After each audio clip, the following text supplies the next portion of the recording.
Student, आज के lecture में हम लोग बात करने वाले हैं डिफरेंट फॉर्म्स ऑफ एनर्जी। क्या होता है डिफरेंट फॉर्म ऑफ एनर्जी, इस पर हम लोग डिटेल में चर्चा करेंगे। टोटल आपके सिलेबस में जितने तरीके की डिफरेंट फॉर्म ऑफ एनर्जी है वो 12 है।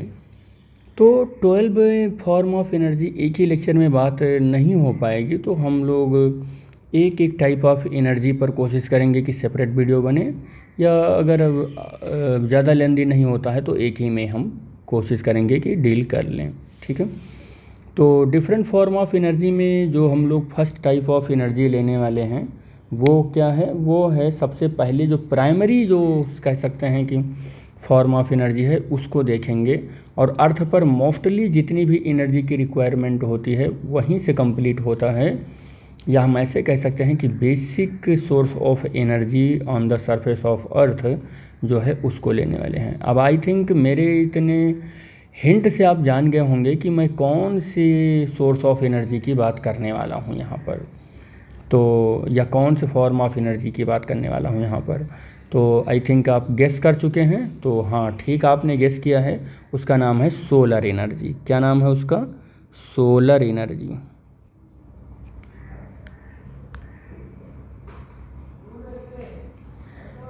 क्या नाम है? सोलर एनर्जी नाम है। ठीक है,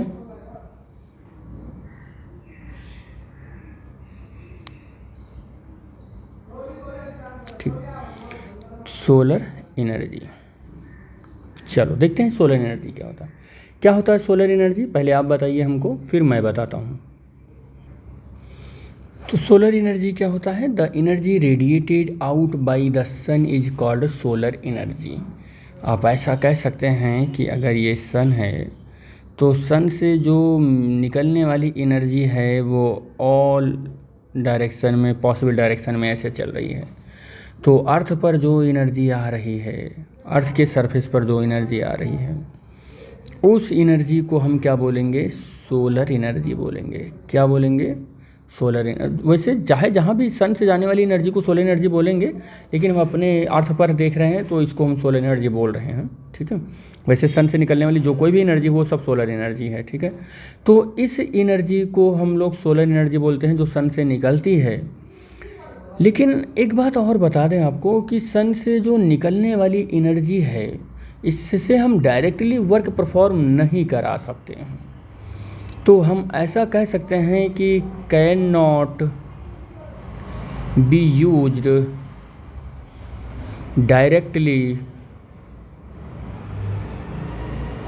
ऐसे directly to perform work.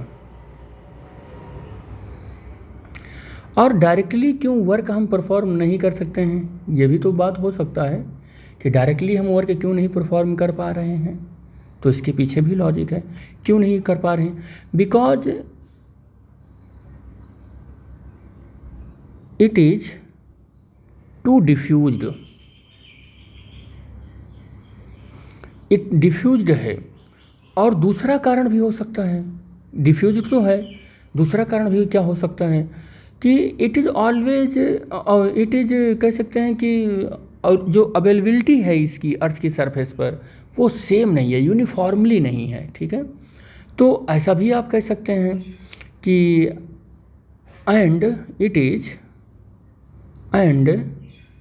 Is not available, या ऐसे कहें आप नॉट ऑलवेज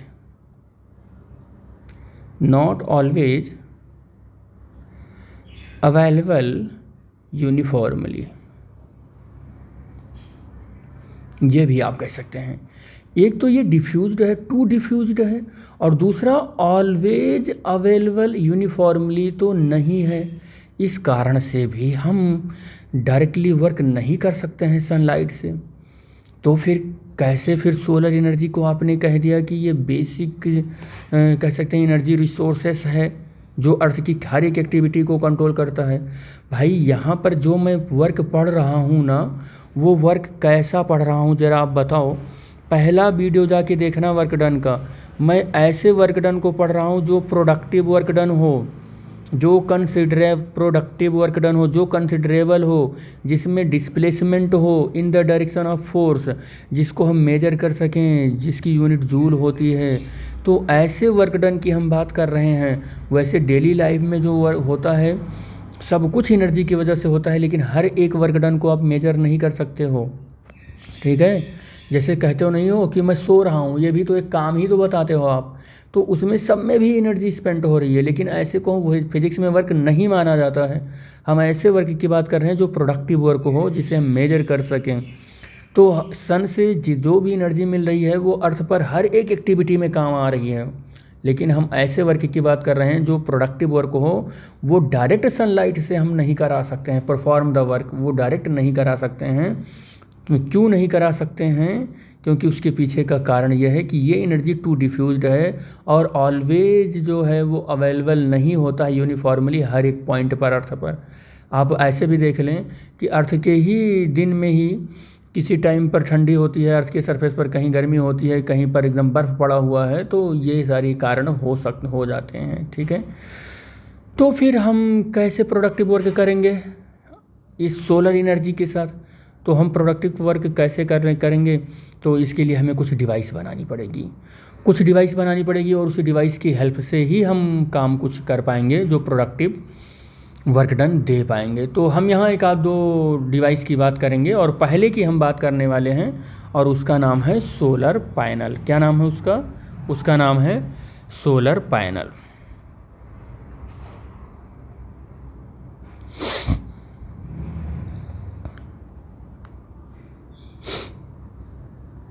सोलर पैनल की बात करने वाले हैं हम लोग। क्या होता है सोलर पैनल, इसकी भी बात कर लें। तो सोलर पैनल होता क्या है कि ये एक मेटल का सरफेस होता है, और इस मेटल के सरफेस पर ऐसी छोटी छोटी प्लेट लगाए जाते हैं जो सेमीकंडक्टर्स मटेरियल से बने हुए होते हैं, और ये पैनल्स क्या करते हैं, उस सोलर एनर्जी को एब्जॉर्ब कर लेते हैं, और सोलर एनर्जी को एब्जॉर्ब करने के बाद एब्जॉर्ब करने के बाद वो सन से या सन की एनर्जी को एब्जॉर्ब कर लेते हैं। रुको एक मिनट, सन की एनर्जी को एब्जॉर्ब कर लेते हैं। ये छोटे छोटे सेमीकंडक्टर्स होते हैं जो सोलर एनर्जी को क्या कर देते हैं, एब्जॉर्ब कर लेते हैं। और एब्जॉर्ब करने के बाद वो क्या करते हैं सोलर पैनल्स, वो इस एनर्जी को, सोलर पैनल्स एनर्जी को एब्जॉर्ब कर लेते हैं और उससे किसी बैटरी के अंदर या कहीं ना कहीं वो केमिकल एनर्जी के रूप में क्या कर देते हैं, स्टोर कर देते हैं। केमिकल एनर्जी के फॉर्म में क्या कर देते हैं, स्टोर कर देते हैं। अब उस एनर्जी बैटरी से आप डिवाइस लगाकर आप चाहे वो प्रोडक्टिव वर्क करवा सकते हैं। आपको वाटर हीट करना है तो आप वाटर हीट कर लें, क्योंकि वो क्या हुआ, बैटरी ने उसको स्टोर कर लिया है। तो अब उसकी केमिकल एनर्जी कन्वर्ट हो जाएगी इलेक्ट्रिकल एनर्जी में, और इलेक्ट्रिकल एनर्जी से आप वाटर को क्या करो, हीट कर लो। प्रेस आप चलाना चाहते हो तो आप प्रेस चला लो, फ़ैन चलाना चाहते हो तो आप फ़ैन चला दो। यानी कि इलेक्ट्रिकल एनर्जी मैकेनिकल एनर्जी में, इलेक्ट्रिकल एनर्जी हीट एनर्जी में, जैसे चाहो आप उसको सोलर पैनल से आप कन्वर्ट कर सकते हो, ठीक है। तो बेसिकली सोलर पैनल क्या करता है, वो सोलर पैनल क्या करता है कि सोलर एनर्जी को वो स्टोर करता है केमिकल एनर्जी के फॉर्म में बैटरी के अंदर, ठीक है। यही काम इसका होता है।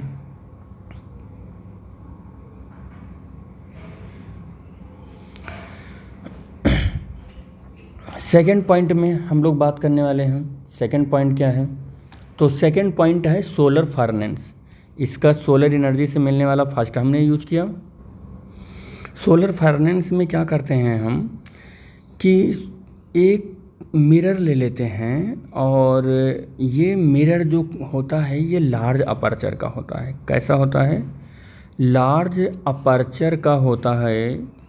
और इस मिरर का शेप कैसा होता है? पैराबोलिक मिरर होता है। और इस मिरर को हम ऐसे रखते हैं कि जो सन है, सन से आने वाली जो एनर्जी है वो एनर्जी इस पर आए, ऐसे वो एनर्जी इस पर आए, और ये इस तरीके से रखा हुआ होता है कि वो जितने भी ये एनर्जीज आ रही हैं, सन एनर्जी आ रही हैं, ये सारी की सारी लाइटों को किसी एक सिंगल स्मॉल पॉइंट पर क्या करेगा, ये क्या करेगा, फोकस कर देगा। और उस फोकस पर स्टील की बड़ी बड़ी पाइपें होती हैं, और उस पाइप में क्या जा रहा होता है, वाटर जा रहा होता है। अब आप सोचो कि इस ऐसे लार्ज अपर्चर के बहुत सारे पैराबोलिक मिरर होते हैं, और वो सारी सनलाइट्स जो आ रही हैं उनको किसी एक सिंगल पॉइंट पर ऐसे फोकस कर रहे हैं, और इसमें से क्या होकर जा रहा है, पानी होकर जा रहा है। तो ये स्टील का मेटल क्या होगा, गर्म होगा। अब गर्म होगा तो इसमें फ्लो होने वाला जो वाटर है वो भी गर्म होगा, और गर्म होकर क्या बन जाएगा, ये स्टीम बन जाएगा। अब इस स्टीम को बहुत तेज़ी से पास कराएंगे हम किस पर से, टरबाइन पर। किस पर हम पास कराने वाले हैं इसको, टरबाइन पर पास कराने वाले हैं। अब टरबाइन का फ़ैन इस बहुत फास्ट मूविंग स्टीम है, उसी की वजह से क्या होगा, मूव करेगा। स्टीम की वजह से टरबाइन का फ़ैन मूव करेगा, और वो फ़ैन जब मूव करेगा, टरबाइन का फ़ैन क्या करेगा, मूव करेगा। टरबाइन का फ़ैन मूव करेगा। बड़े बड़े ऐसे फ़ैन लगे हुए होते हैं टरबाइन में, वो फ़ैन मूव करेंगे, ऐसे मूव करेंगे। और जब वो मूव करेंगे तो उस टरबाइन का एक्सल हम क्या करते हैं, उसको एक बहुत पावरफुल सर्कुलर सिलेंड्रिकल नॉर्थ और साउथ मैग्नेटिक फील्ड के अंदर एक आर्मेचर से जोड़े हुए होते हैं। हम किससे जुड़े हुए होते हैं, आर्मेचर से जुड़े हुए होते हैं, जिस पर बहुत ही ज़्यादा इंसुलेटेड कोटेड कापर वायर का कॉइल्स होता है, और वो कॉइल्स इस पावरफुल मैग्नेटिक फील्ड के अंदर घूमने लगता है। और आपको बता दें कि चेंजिंग मैग्नेटिक फील्ड जो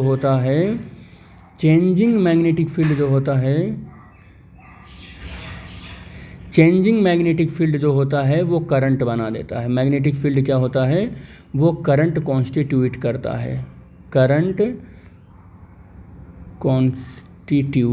है, ठीक है।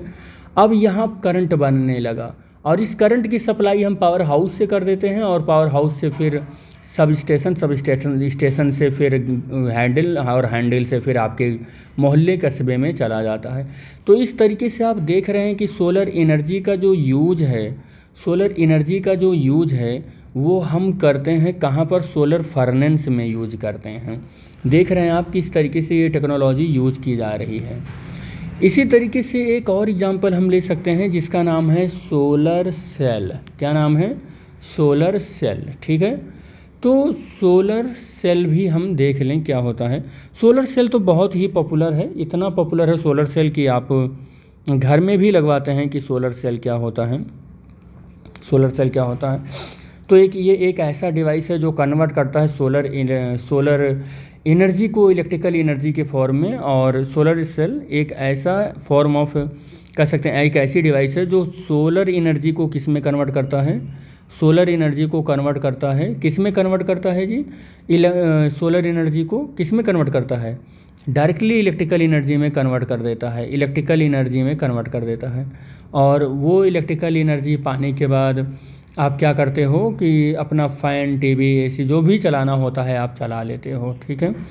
और वो बेसिकली करता क्या है कि उसमें सेमीकंडक्टर मटेरियल लगे हुए होते हैं, और उस मटेरियल की हेल्प से ही पूरा का पूरा जो सोलर एनर्जी है उसका पूरा सोलर सेल है उसके पूरा सिस्टम हम लोग समझते हैं। सेमीकंडक्टर एक टाइप है सेमीकंडक्टर मटेरियल का, जैसे आप सॉलिड पढ़ते हो, जैसे आप कंडक्टर पढ़ते हो, इंसुलेटर पढ़ते हो, ठीक उसी तरीके से एक मटेरियल है जो सेमीकंडक्टर नाम है उसका। तो कंडक्टर और इंसुलेटर के बीच की कड़ी है वो, तो बेसिकली यही है, ठीक है। तो हमने आपको फर्स्ट टाइप ऑफ, या आप जो कहते हैं, आपसे हमने जो टॉपिक लिया था आज के लेक्चर में, जो डिफरेंट फॉर्म ऑफ एनर्जी थी, उसमें हमने सोलर एनर्जी के 3 तरीके बताए आपको। एक सोलर पैनल बताया, दूसरा सोलर फर्नेस बताया, और तीसरा जो है वो सोलर सेल बताया। अब दूसरा जो हम इसका लेने वाले हैं फॉर्म, वो है हीट एनर्जी क्या है, वो हीट एनर्जी है। तो हीट एनर्जी देखो क्या होती है जी। हीट एनर्जी क्या है, हीट एनर्जी तो इसे बताने की ज़रूरत नहीं है, सब लोग कभी न कभी इससे इंटरेक्ट हुए होंगे। जैसे घर पे आप खाना बनाते हो गैस पर कुकर को रख कर, तो वो कहीं ना कहीं कुकर क्या करता है, वो हीट एनर्जी को एब्जॉर्व करता है और कुकर हीट होता है, और हीट होने के बाद वो हीट को रेडिएट करता है, तो उसमें अंदर रखी हुई जो मटेरियल है, चावल दाल जो कुछ भी है, वो पकने लगता है। तो वो हीट एनर्जी का ही बेस्ट एग्जांपल है। आप ऐसे इस तरीके से भी हीट एनर्जी को एक्सप्लेन कर सकते हैं कि हीट एनर्जी जो है वो क्या है, कि energy released on the burning कोयल ऑयल वुड और gas is called heat energy. जब कभी भी कोयला जले या कोई तेल जले या लकड़ी जले तो या कोई गैस जले, तो उससे मिलने वाली जो एनर्जी है जलने पर, उसे हम हीट एनर्जी बोलते हैं। आपको बता दें कि सन एक ऐसा सोर्स भी है जिससे हम डायरेक्टली हीट एनर्जी को भी रिसीव करते हैं, और अर्थ पर जो हीट एनर्जी रिसीव होती है सन से, वो हीट एनर्जी, वो जो एनर्जी रिसीव होती है उसमें हीट एनर्जी भी होती है। और आपको बता दें कि हीट एनर्जी इतनी इम्पोर्टेंट एनर्जी है कि जिससे आप स्टीम बना सकते हो, और वो स्टीम से सबसे पहले जेम्स वाट ने रेल का इंजन बनाया था। टरबाइन भी आप स्टीम से चला सकते हो। बहुत सारे ऐसे मैकेनिकल वर्क आप कर सकते हो केवल हीट एनर्जी से ही। तो आप समझ गए होंगे कि हीट एनर्जी कितना इम्पोर्टेंट है। डायरेक्ट रेडिएशन को लेना ही हीट एनर्जी है। डायरेक्ट जो रेडिएशन होता है वो हीट एनर्जी ही है। जैसे आप ठंडी के टाइम में क्या होता है कि आप अलाव जला लेते हो, और उससे मिलने वाली जो रेडिएशन होती है वो हीट एनर्जी के फॉर्म में ही आप एब्जॉर्ब करते हो।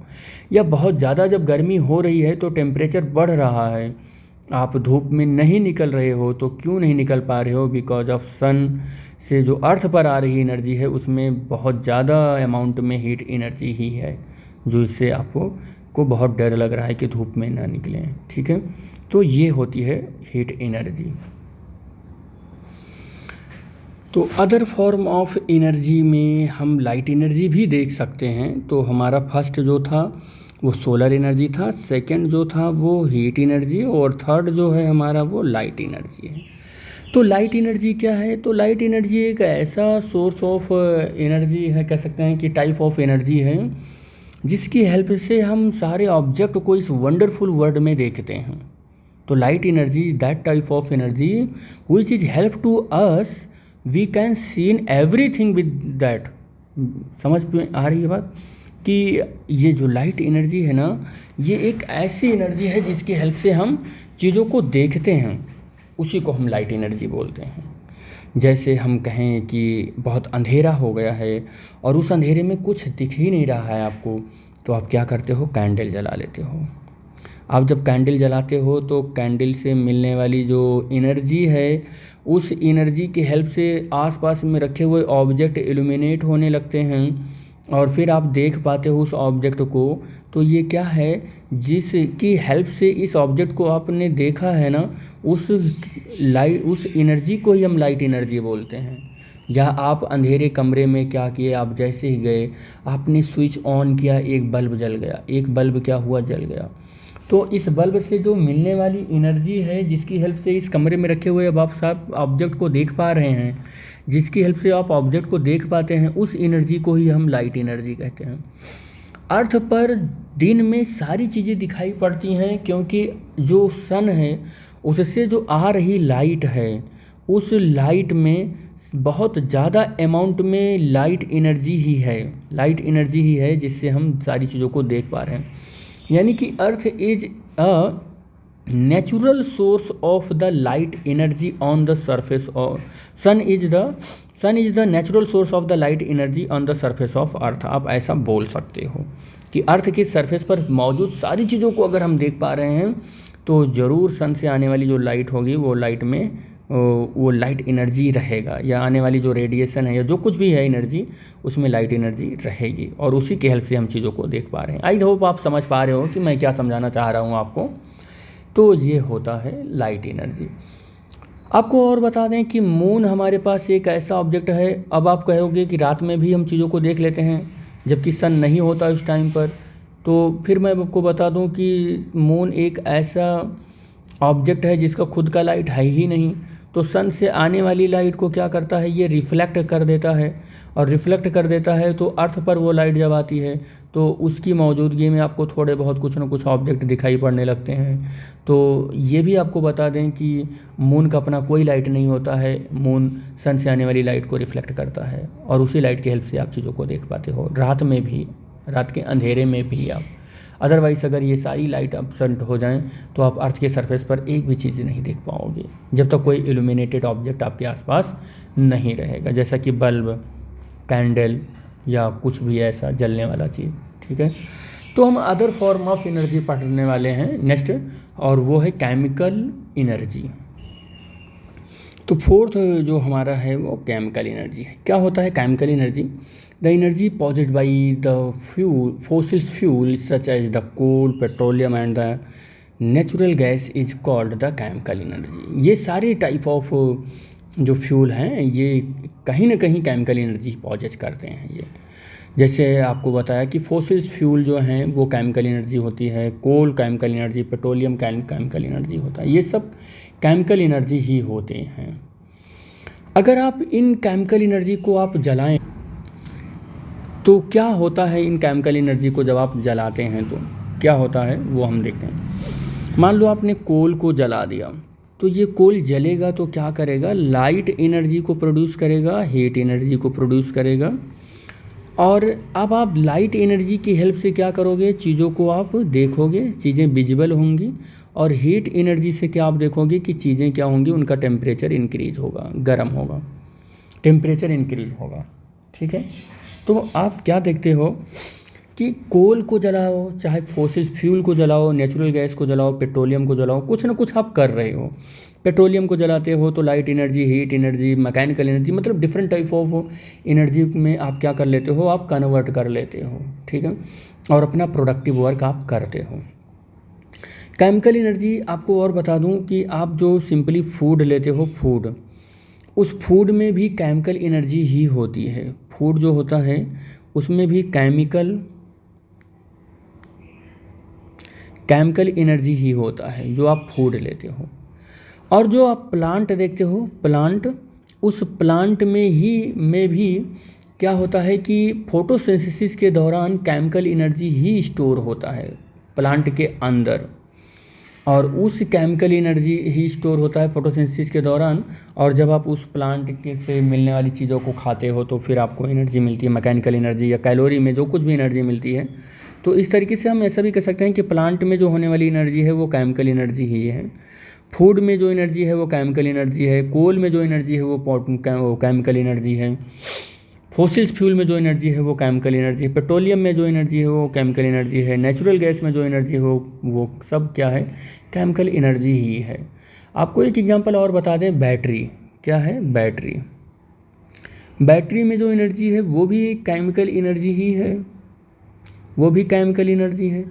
होता क्या है कि बैटरी स्टोर किया है केमिकल एनर्जी, जब आपने स्विच ऑन किया और सारा सर्किट कंप्लीट किया, सर्किट कंप्लीट करने के बाद आप देखते हैं कि केमिकल एनर्जी इलेक्ट्रिकल एनर्जी में कन्वर्ट हो जाता है, केमिकल एनर्जी इलेक्ट्रिकल एनर्जी में कन्वर्ट हो जाता है, क्योंकि उस बैटरी के अंदर कुछ रिएक्शंस होते हैं और उस रिएक्शंस के दौरान क्या होता है, केमिकल एनर्जी कन्वर्ट होता है इलेक्ट्रिकल एनर्जी में, और उस इलेक्ट्रिकल एनर्जी को आप बहुत सारे फॉर्म में आप यूज करते रहते हो। तो these are the examples and about to the chemical energy. हम लोग नेक्स्ट पार्ट पर मूव करते हैं, that is the hydro energy. Hydro energy क्या होता है, तो आपको बता दें कि फास्ट मूविंग जो वाटर होता है, फास्ट मूविंग जो वाटर होता है उससे जो मिलने वाली एनर्जी होती है उसे हम क्या बोलते हैं, हाइड्रो एनर्जी होता है बोलते हैं।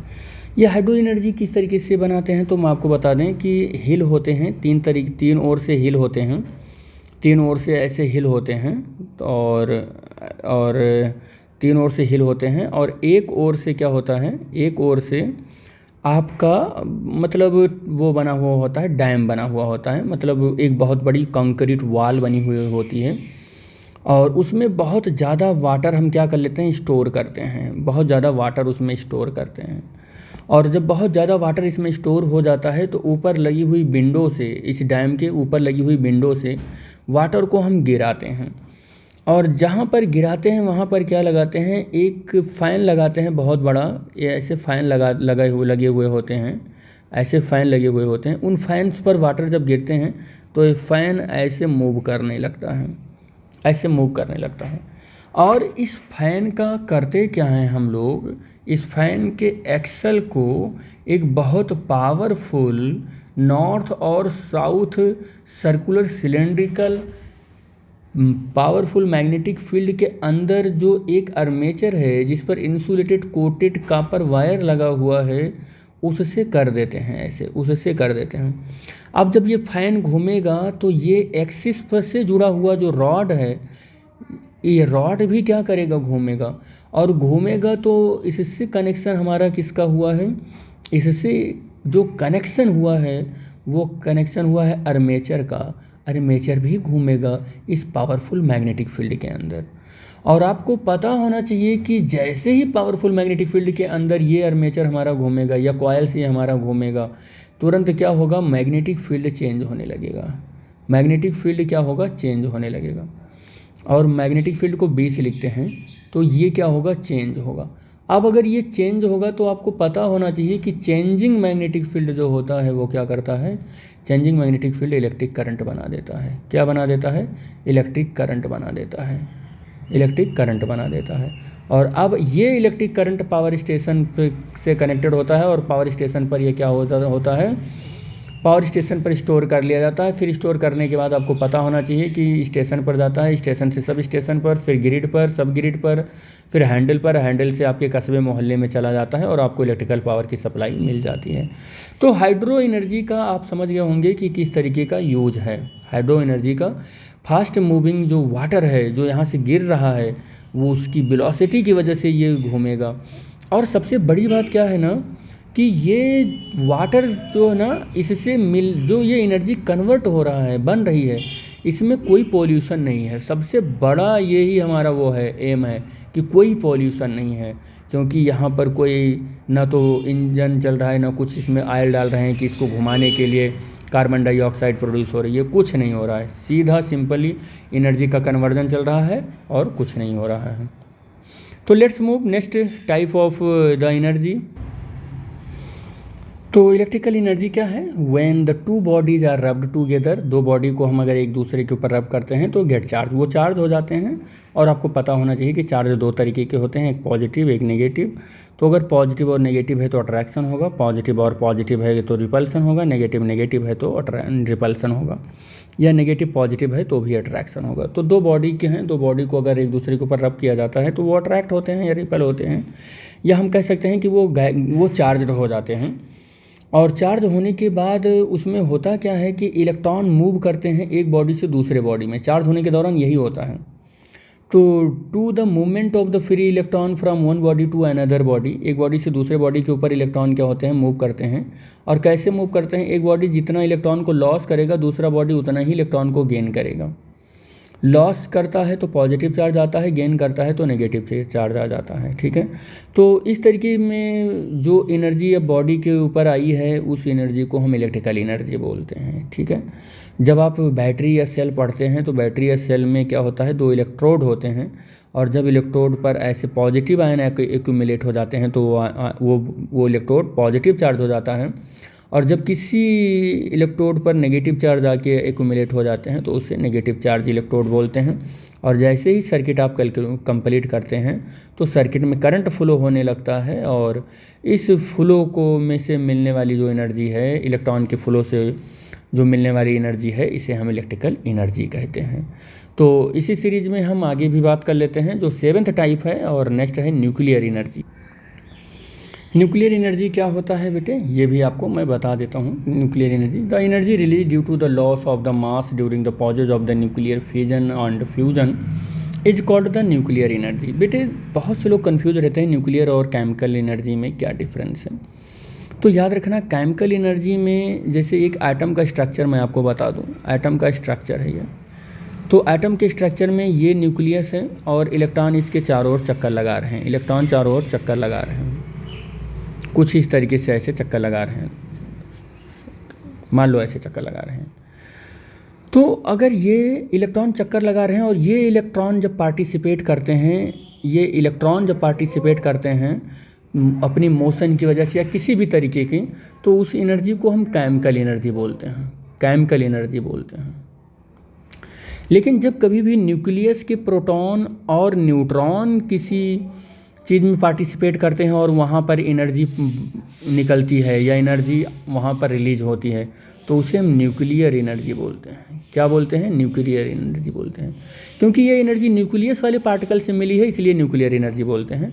और न्यूक्लियस की एनर्जी में दो प्रोसेस बहुत इम्पॉर्टेंट हैं, एक फ्यूजन है और एक फिजन है। एक फिजन है। अब आपको बता दें, न्यूक्लियर फिजन या फिजन में होता क्या है कि जो मास लॉस होता है वो इज इक्वल टू mc² से वो मास एनर्जी में कन्वर्ट हो जाता है। और इस एनर्जी को हम दो रूप में यूज कर सकते हैं। एक तो प्रोडक्टिव वर्क के रूप में यूज कर सकते हैं, प्रोडक्टिव वर्क के रूप में यूज कर सकते हैं, और एक डिस्ट्रक्टिव फॉर्म में भी यूज कर सकते हैं इस वर्क को। इस डिस्ट्रक्टिव वर्क भी होता है। प्रोडक्टिव वर्क क्या होता है? जैसे कि न्यूक्लियर रिएक्टर, ये तो प्रोडक्टिव है। लेकिन जो न्यूक्लियर बम है, ये डिस्ट्रक्टिव है।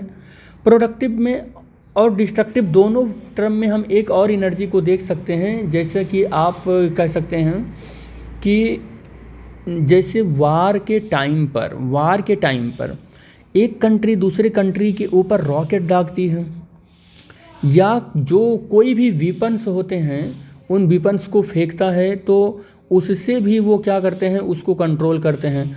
तो जो कंट्री इसको अपना मतलब किसी के ऊपर रॉकेट या कुछ दाग रहा है, तो वो तो देखेगा कि हम उसको कंस्ट्रक्टिव वे में कर रहे हैं। लेकिन जिसके ऊपर जाके ये वीपन्स या रॉकेट जो कुछ भी गिर रहा है, वो उसको क्या देखेगा कि ये डिस्ट्रक्टिव वे में है।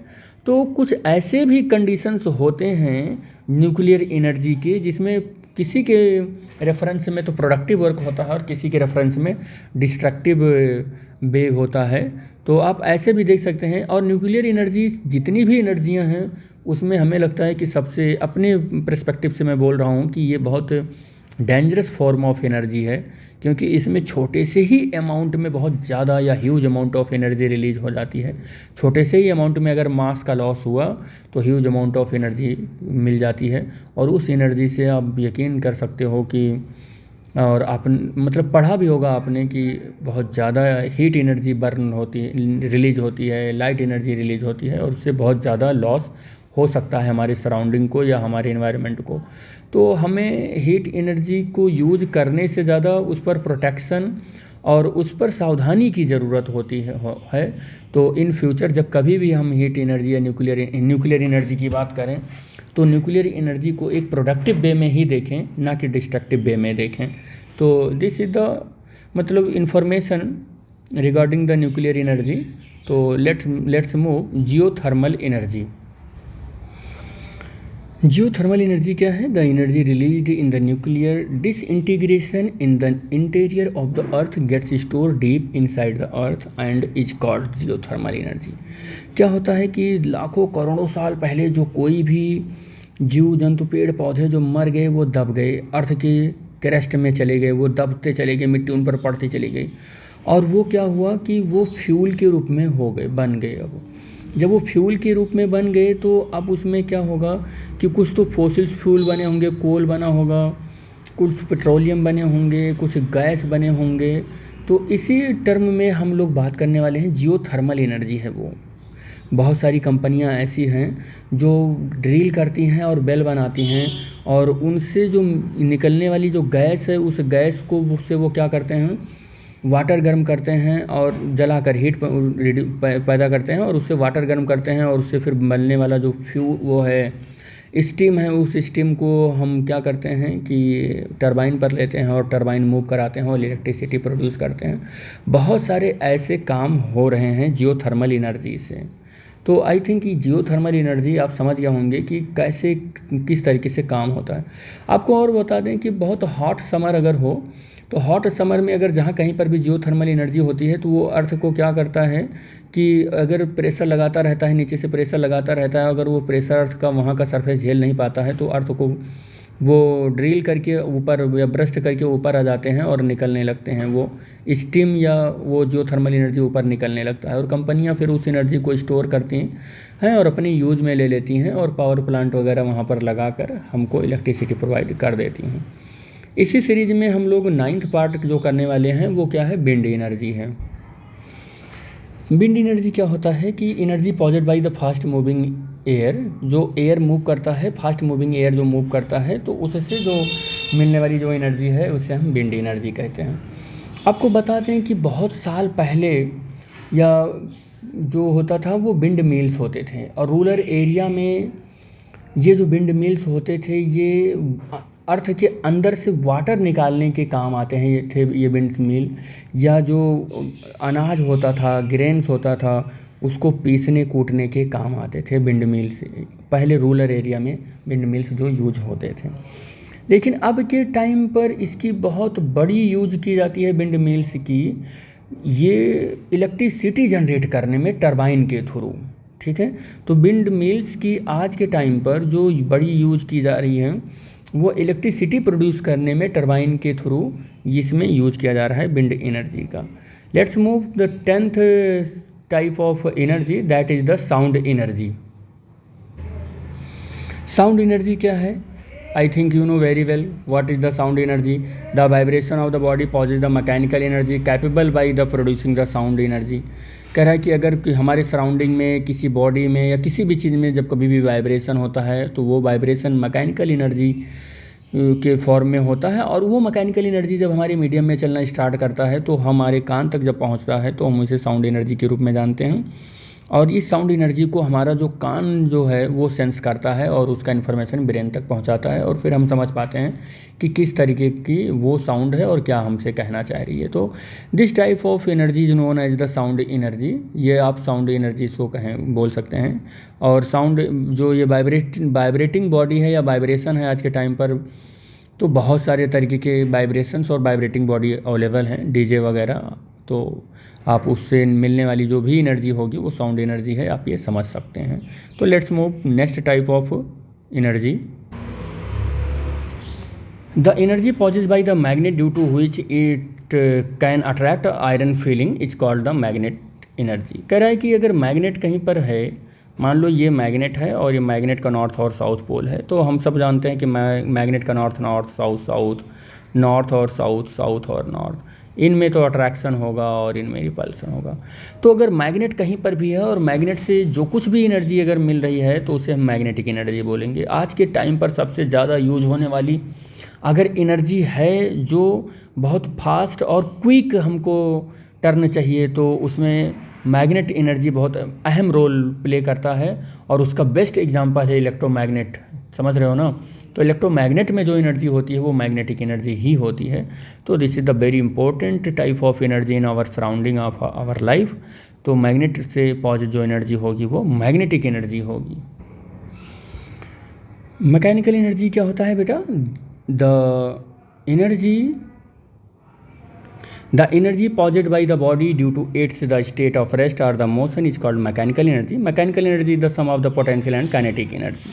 तो मैकेनिकल एनर्जी ही तो हम शुरू से पढ़ रहे हैं, काइनेटिक एनर्जी और प्लस पोटेंशियल एनर्जी, इन दोनों फॉर्म ऑफ एनर्जी को हम मैकेनिकल एनर्जी होती है। ठीक, तो मैकेनिकल एनर्जी बेसिकली हम शुरुआत से ही पढ़ रहे हैं वर्क पावर एनर्जी में, तो मैकेनिकल एनर्जी आपको ज़्यादा समझाने की ज़रूरत नहीं है। आप समझ गए होंगे कि जो एनर्जी पोजीशन की वजह से होती है उसे हम पोटेंशियल एनर्जी बोलते हैं, या रेस्ट की वजह से जो होती है, और जो मोशन की वजह से होती है उसे हम काइनेटिक एनर्जी बोलते हैं। और इन दोनों एनर्जी को ऐड करोगे तो टोटल मैकेनिकल एनर्जी मिल जाएगी आपको। तो इस लेक्चर में बस इतना ही। हमने 12 type of energy, important energy की बात की, और अगले लेक्चर में हम लोग जो है वो बात करने वाले हैं conversion of one form of energy into the other form. तो हम लोग नेक्स्ट लेक्चर में मिलेंगे। जय हिंद। और आप वीडियो कैसे लग रही है इसके बारे में आप इन्फॉर्मेशन कमेंट बॉक्स में देते रहिएगा। तो thanks for watching the video. Thank you बेटा।